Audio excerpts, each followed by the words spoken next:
পথপ্রদর্শন এবং পথভ্রষ্টকরণ কি একমাত্র আল্লাহর হাতে? আমরা ইতিপূর্বে বিচ্ছিন্নভাবে এই বিষয়টির প্রতি ইঙ্গিত করেছি। পবিত্র কোরআন ও সহি সুন্নার অকাট্য বক্তব্য অনুযায়ী একমাত্র আল্লাহ কাউকে পথ দেখান, আবার কাউকে পথভ্রষ্ট করেন। এটা হচ্ছে আল্লাহ যাকে ইচ্ছা পথভ্রষ্ট করেন এবং যাকে ইচ্ছা সরল পথে পরিচালিত করেন। আনাম 39। অন্যতম মহান আল্লাহ বলেন, আল্লাহ যাকে ইচ্ছা পথভ্রষ্ট করেন এবং যাকে ইচ্ছা সৎ পথ প্রদর্শন করেন। মুদাসসির 31। হাদিসে কুদসিতে মহান আল্লাহ ইরশাদ করেন, ইয়া ইবাদি কুল্লুকুম দাল্লুন ইল্লা মান হাদাইতুহু ফাস্তাহদুনি আহদিকুম। হে আমার বান্দারা, আমি যাকে হেদায়েত করেছি সে ব্যতীত তোমাদের সবাই পথভ্রষ্ট, অতএব তোমরা আমার নিকট হেদায়েত প্রার্থনা করো, আমি তোমাদের হেদায়েত করব। এভাবে আরও বহু আয়াত এবং হাদিস আছে যেগুলো প্রমাণ করে হেদায়েত এবং পথভ্রষ্টতা দুটি একমাত্র আল্লাহর হাতে। কিন্তু কারো মনে প্রশ্ন জাগতে পারে, আল্লাহ কাউকে পথভ্রষ্ট করেন আবার তিনি কাউকে তাকে শাস্তি দিবেন, এতে কি জুলুম প্রমাণিত হয় না? আল্লাহর ন্যায় ইনসাফের প্রতি সন্দেহ পোষণ করা মোটেই উচিত নয়। হয়তো কোরআন সহিহ হাদিসের অনেক জায়গায় স্পষ্টভাবে ঘোষণা করা হয়েছে যে তিনি কারো প্রতি তিল পরিমাণও জুলুম করেন না। যেমন তিনি বলেন, আপনার পালনকর্তা বান্দার প্রতি বিন্দুমাত্র জুলুমকারী নন। অন্যত মহান আল্লাহ বলেন, তারা তাদের কৃতকর্মকে সামনে উপস্থিত পাবে।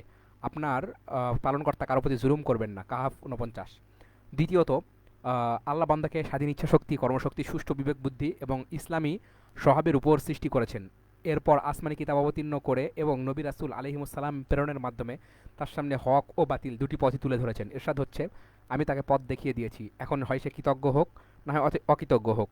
কিন্তু এত কিছুর পরেও যখন সে স্বেচ্ছায় গোমরাহির পথ বেছে নিয়েছে, তখন সে আল্লাহর তৌফিক থেকে বঞ্চিত হয়েছে এবং আল্লাহর তার দায়িত্বভার তার স্কন্ধেই তুলে দিয়েছেন, ফলে সে পথভ্রষ্ট হয়েছে। এটি হচ্ছে আল্লাহ কর্তৃক কাউকে পথভ্রষ্ট করার অর্থ এবং এতে আল্লাহর ন্যায় ইনসাফ প্রমাণিত হয়। কেননা আল্লাহ কারো দায়িত্বভার ছেড়ে দিয়ে ব্যক্তির উপরেই তা চাপিয়ে দিলে সে নিশ্চিত পথভ্রষ্ট হবে। সেজন্য রাসূল সাল্লাল্লাহু আলাইহি সাল্লাম এভাবে দোয়া করতে বলতেন, আপনি আমাকে আমার নিজের ফালা তাকিলনি ইলা নাফসি তরফাত আইন, নিজের উপর এক পলকের জন্যও ছেড়ে দিবেন না। পক্ষান্তরে আল্লাহ কর্তৃক কাউকে হেদায়েত দানের অর্থ হচ্ছে তাকে তৌফিক দেওয়া, কল্যাণকর কাজে তাকে সহযোগিতা করা। সেজন্য সত্যিকার অর্থে কেউ হেদায়েত প্রত্যাশী হয়ে তদনুযায়ী প্রচেষ্টা চালালে আল্লাহ তার সামনে কল্যাণের দুয়ার খুলে দেন, আর এতে মহান আল্লাহর রহমত এবং অনুকম্পায় প্রমাণিত হয়। শাইখুল ইসলাম তাইমিয়া রাহিমাহুল্লাহ বলেন, মহান আল্লাহ বান্দাকে এককভাবে তার ইবাদত বন্দেগী করতে বলেছেন, বরং এই উদ্দেশ্যে তাকে সৃষ্টি করেছেন এবং তিনি তাকে ইসলামী স্বভাব দিয়ে পৃথিবীতে প্রেরণ করেছেন। কিন্তু সে আল্লাহর উদ্দেশ্যে এবং তার নিজস্ব সৃষ্টিগত স্বভাবের বিরুদ্ধাচরণ করার শাস্তিস্বরূপ আল্লাহর উদ্দেশ্য এবং তার নিজস্ব সৃষ্টিগত স্বভাবের বিরুদ্ধাচরণ করার শাস্তিস্বরূপ আল্লাহ তাকে পথভ্রষ্ট করেছেন। শাইখ ফাউজান হাফিজাল্লাহ বলেন, আল্লাহ যাকে ইচ্ছা হেদায়েত দেন এবং যাকে ইচ্ছা পথভ্রষ্ট করেন। শাইখ ফাউজান সম্পর্কে কিছু কথা বলে, তিনি 1354 হিজরিতে জন্মগ্রহণ করেন। শরিয়া অনুষদ থেকে 1381 হিজরিতে অনার্স ডিগ্রি লাভ করেন।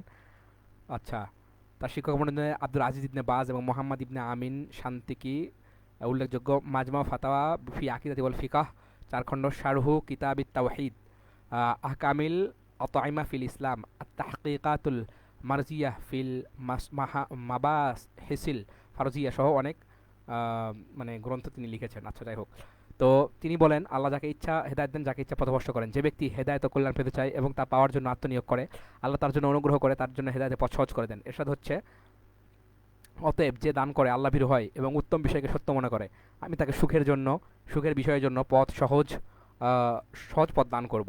পক্ষান্তরে যে হেদায়েত প্রাপ্তি কামনা করে না বরং হেদায়েত থেকে মুখ ফিরিয়ে নেয়, আল্লাহ তার এমন ঔদ্ধত্য আচরণের শাস্তিস্বরূপ তার জন্য গোমরাহির পথ সহজ করে দেন। মহান আল্লাহ বলেন, আর যে কৃপণতা করে বেপরোয়া হয় এবং উত্তম বিষয়কে মিথ্যা মনে করে, আমি তাকে কষ্টের বিষয়ের জন্য সহজ পথ দান করব।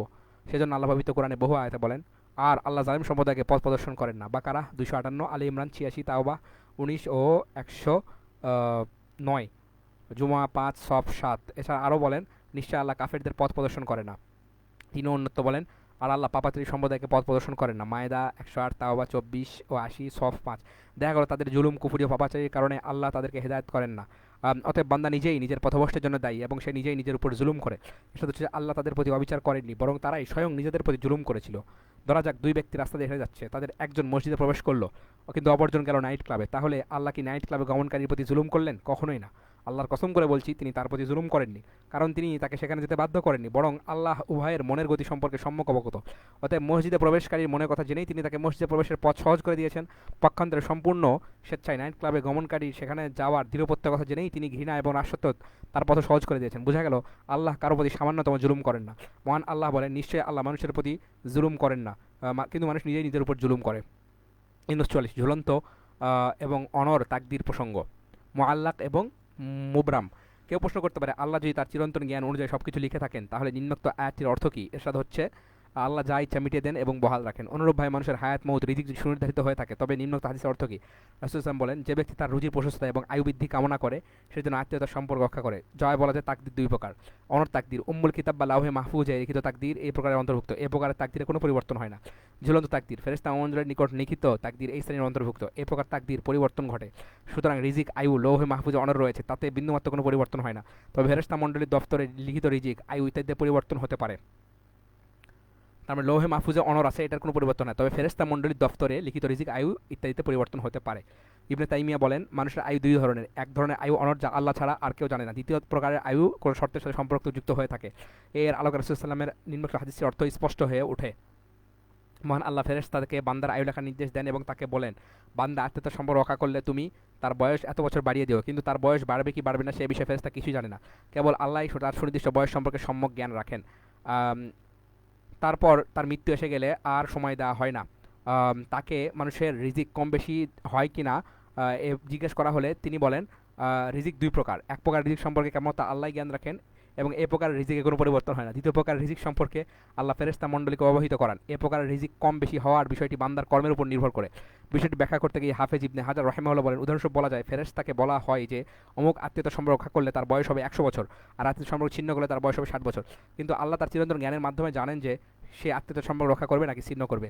সেজন্য আল্লাহর জ্ঞানে যা রয়েছে তার কোনো পরিবর্তন ঘটে না, কিন্তু ফেরেশতার জ্ঞানে যা রয়েছে তাতে পরিবর্তন ঘটতে পারে।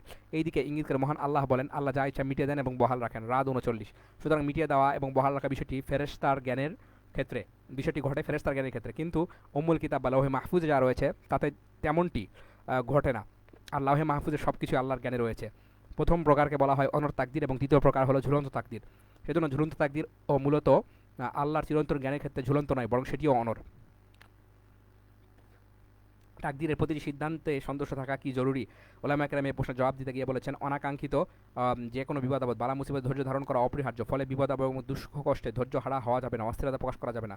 অধৈর্য হয়ে ক্রোধান্বিত হওয়া, বুক চাপড়ানো, চুল ছেঁড়া ইত্যাদি কর্মকাণ্ড নেহায়েত নয়। মনে রাখতে হবে, আল্লাহর সিদ্ধান্তে বিচলিত হওয়া আপত্তি পেশ করা মুমিনের বৈশিষ্ট্য নয়। কিন্তু প্রশ্ন হলো, বিপদ আপদে ধৈর্য ধারণের সাথে সাথে সন্তুষ্ট হওয়া কি অপরিহার্য?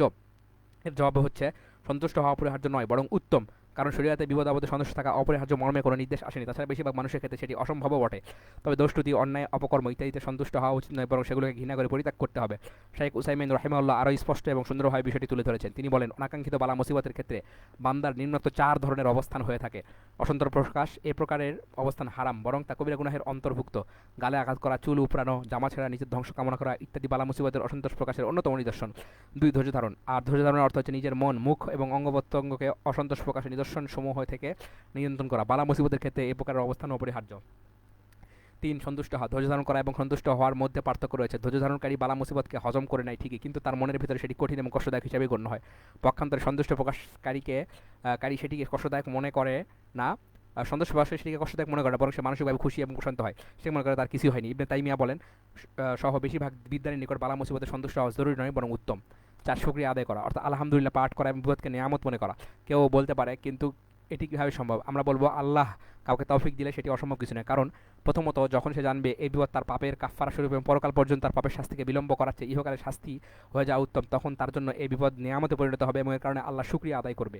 দ্বিতীয়ত, মুসিবতে ধৈর্য ধারণ করলে বান্দাকে উত্তম প্রতিদান দেওয়া হয়। এর সাথে হচ্ছে ধৈর্য ধারণকারীদেরকে অগণিত পুরস্কার প্রদান করা হয়। সুতরাং এই কথা স্মরণ করে সে আল্লাহ শুকরিয়া আদায় করবে। জুমার 10। তাকদির কেন্দ্রিক প্রচলিত কিছু ভুলভ্রান্তি। আমাদের সমাজে কতিপয় ভুলভ্রান্তি প্রচলিত আছে, যেগুলো তাকদির বিশ্বাসে পরিপন্থী। এসব ভুলভ্রান্তি মানুষ কখনো কথায়, আবার কখনো কাজে, আবার কখনো বিশ্বাসে করে থাকে। তাকদির সম্পর্কিত গুরুত্বপূর্ণ কিছু মাসালাতে আমরা এই জাতীয় 2-1টি ভুলভ্রান্তি কথা উল্লেখ করেছি। নিচে প্রচলিত আরও তাকদির বিরোধী কথাবার্তা বলা, যেমন বিপদ আপদ এলে কেউ কেউ তাকদিরকে মেনে নিতে না পারলে বলে, হে আল্লাহ আমি কি করেছি, অথবা বলে আমি এমন ফলাফলের যোগ্য নই। অনুরূপভাবে কেউ কেউ কারো বিপদ এলে তার উদ্দেশ্যে বলে, বেচারার এমন বিপদ হলো অথচ সে এমন মুসিবতের যোগ্য নয়, তাকদির তার প্রতি অবিচার করেছে। এসব তাকদির বিরোধী কথাবার্তা। সব কিছুতে যে আল্লাহর হিকমত রয়েছে সে সম্পর্কে তার অজ্ঞতা থাকার কারণেই সে এমন কথাবার্তা বলে। কেননা আল্লাহ বান্দার কাছ থেকে যা নিয়েছেন বা যা তাকে দিয়েছেন সবই তো একমাত্র তারই।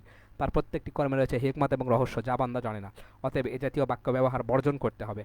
মুসিবত এলে যদি শব্দ ব্যবহার করা, সম্পদ নষ্ট, শস্য ফসলের ক্ষতি, সড়ক দুর্ঘটনা কবলিত হলে অথবা অন্য যে কোনো বিপদ বলে চিন্তিত, রাগান্বিত, বিরক্ত হয়ে অনেকেই বলে, আমি যদি এমন করতাম তাহলে এমনটি হতো না, অথবা আমি যদি এমন করতাম তাহলে এমন হতো, আমি যদি সফর না করতাম তাহলে দুর্ঘটনা থেকে রক্ষা পেতাম। এ ধরনের বাক্য ব্যবহার মারাত্মক ভুল এবং ব্যক্তির অজ্ঞতার পরিচয়। কারণ মুসিবতে বান্দার ধৈর্য ধারণ এবং তওবার নির্দেশ দেওয়া হয়েছে। আর এসব ক্ষেত্রে যদি শব্দটি ব্যবহার করলে বান্দার আফসোস এবং দুশ্চিন্তা বাড়া ছাড়া কমে না। তাছাড়া তাকদীরের বিরোধিতার ভয় তো থেকেই যায়। সে কারণেই মুনাফিকদের ভর্ৎসনা করে আল্লাহ তাদের এ ধরনের বাক্য তুলে ধরে বলেন, আমাদের যদি কিছু করার থাকতো তাহলে আমরা এখানে নিহত হতাম না। ইমরান 154। তারা হলো এইসব লোক যারা যুদ্ধে না যেয়ে বসে থাকে এবং তাদের ভাইদের সম্বন্ধে বলে যদি তারা আমাদের কথা শুনতো তবে নিহত হতো না। আল ইমরান 104। অথচ তাদের কথার জবাব আল্লাহ কীভাবে দিয়েছেন? উল ফাদরাউ আন আনফুসিকুম, তাদের বলে দিন এবার তোমরা তোমাদের নিজেদের উপর থেকে মৃত্যুকে সরিয়ে দাও যদি তোমরা সত্যবাদী হয়ে থাকো। আল ইমরান 168। আমরা কোনো কিছু অর্জনে যথারীতি প্রচেষ্টা চালানো সত্ত্বেও যদি তা অর্জন করতে না পারি তাহলে রাসূল সাল্লাল্লাহু আলাইহি ওয়াসাল্লামের প্রদর্শিত নীতিমালা মেনে চলতে হবে। তিনি বলেছেন, এমন অবস্থায় তোমাদের কেউ যেন না বলে আমি যদি এমন এমন করতাম, বরং সে বলে এটি আল্লাহ নির্ধারিত তাকদীর, তিনি যা চেয়েছেন তাই হয়েছে। কেননা যদি শব্দটি শয়তান কাজের পথ খুলে দেয়। হাদীসটিতে স্পষ্ট ঘোষণা করা হলো যে কোনো কিছু ঘটে যাওয়ার পর যদি কোনো ফায়দা দেয় না, সুতরাং তাকদীরের উপর খুশি থাকতে হবে এবং আল্লাহর পক্ষ থেকে এর প্রতিদানের প্রত্যাশী থাকতে হবে। সাথে সাথে ভবিষ্যতে আরও ভালো কিছু অর্জনের সর্বাত্মক প্রচেষ্টা চালিয়ে যেতে হবে। তবে বিপদ আপদ ছাড়াই কল্যাণকর কোনো কিছুর আশা করে যদি শব্দটা ব্যবহার করা যায়, যেমন আল্লাহ যদি আমাকে ধন সম্পদ দিতেন তাহলে তার পথে অনেক ব্যয় করতাম, গতকাল যদি আমি ক্লাসে যেতাম তাহলে অনেক উপকৃত হতাম। তাকদীর বিরোধী কার্যকলাপ করা, যেমন বিপদ আপদ এলে সহ্য করতে না পেরে কাপড় ছেঁড়া, চুল ছেঁড়া, বুক চাপড়ানো, গালায় আঘাত করা, বিলাপ করা, বদদোয়া করা, ধ্বংস কামনা করা ইত্যাদি সবগুলি জাহিলি এবং তাকদীর বিরোধী কর্মকাণ্ড। মৃত্যু কামনা করা, অনেকে বালা মুসিবত ধৈর্য ধারণ না করতে পারে নিজের মৃত্যু কামনা করে, এটি মস্ত বড় ভুল। কোনো মুমিনের জন্য মৃত্যু কামনা করা বৈধ নয়। তবে কেউ যদি মৃত্যু কামনা করে তবে রাসূল সাল্লাল্লাহু আলাইহি ওয়াসাল্লাম নির্দেশিত পদ্ধতিতে কামনা করতে হবে। আল্লাহুম্মা হিয়িনি মা কানাতিল হায়াতু খায়রাল লি ওয়া তাওয়াফানি ইযা কানাতিল ওয়াফাতু খায়রাল লি। হে আল্লাহ, আপনি আমাকে ওই সময় পর্যন্ত বাঁচিয়ে রাখুন যে পর্যন্ত আমার জিন্দেগি কল্যাণকর হয়, আর আপনি আমাকে ওই সময় মৃত্যুদান করুন যখন মারা গেলে মৃত্যু আমার জন্য কল্যাণকর হয়। আব্দুর রহমান সাজি রাহিমাহুল্লাহ উক্ত হাদিসের আচ্ছা এখানে শায়েখ আব্দুর রহমান ইবনে নাসর আব্দুল্লাহ ওনার কথা বলা হচ্ছে 100, আচ্ছা হ্যাঁ যার কথা বলছি তার কথা। উনি হচ্ছে সৌদি আরবে 12ই মুহররম 1307 হিজরিতে জন্মগ্রহণ করেন। আল কাসিম 11 বছর বয়সে, আচ্ছা মোহাম্মদ ইবনে শান্তিকি, তারপরে কল মুফিদ, আল মাকাসিদ তাওহিদ, ফাতাহ সাইদ 35টির বেশি মূল্যবান গ্রন্থ রচনা করে 1376 হিজরিতে মৃত্যুবরণ করেছেন। আচ্ছা ঠিক আছে। উক্ত হাদিসের কে আব্দুর রহমান ইবনে নাসর সাদি উক্ত হাদিসের ব্যাখ্যায় বলেন, কি বলেছেন? অসুস্থ, দারিদ্র, ভয়ভীতি ইত্যাদি বিপদ আপদে মৃত্যু কামনা করতে হাদিসটিতে নিশ্চিত করা হয়েছে, কেননা এরূপ মৃত্যু কামনার মধ্যে অনেক ক্ষয়ক্ষতি আছে। বিপদ আপদে বান্দাকে ধৈর্য ধরতে বলা হয়েছে, কিন্তু মৃত্যু কামনা করে সে এই নির্দেশের খেলাফ করে। এমন মৃত্যু কামনা মানুষকে মানসিকভাবে দুর্বল করে ফেলে, তাকে অলস নিস্তেজ করে ফেলে এবং তার হৃদয় প্রত্যাশার অনুপ্রবেশ ঘটায়। মৃত্যু কামনা করা চরম বোকামি, অজ্ঞতা, কারণ সে জানে না যে মৃত্যুর পরে তার কী হবে। হতে পারে যে সমস্যা থেকে মুক্তি পেতে যাচ্ছে, মৃত্যুর পর তার থেকে ভয়াবহ পরিস্থিতির মুখোমুখি হতে হবে ইত্যাদি। আত্মহত্যা করা, কেউ যদি বিপদ আপদ, দুঃখ, দুর্দশা ইত্যাদিতে জর্জরিত হয়ে জীবনের প্রতি ক্ষুব্ধ হয়ে দুশ্চিন্তা মুক্ত হওয়ার জন্য আত্মহত্যার মতো জঘন্য পথ বেছে নেয়, কিন্তু এটি তাকদীর ও আল্লাহর সিদ্ধান্তে আত্মসমর্পণের সম্পূর্ণ বিরোধী।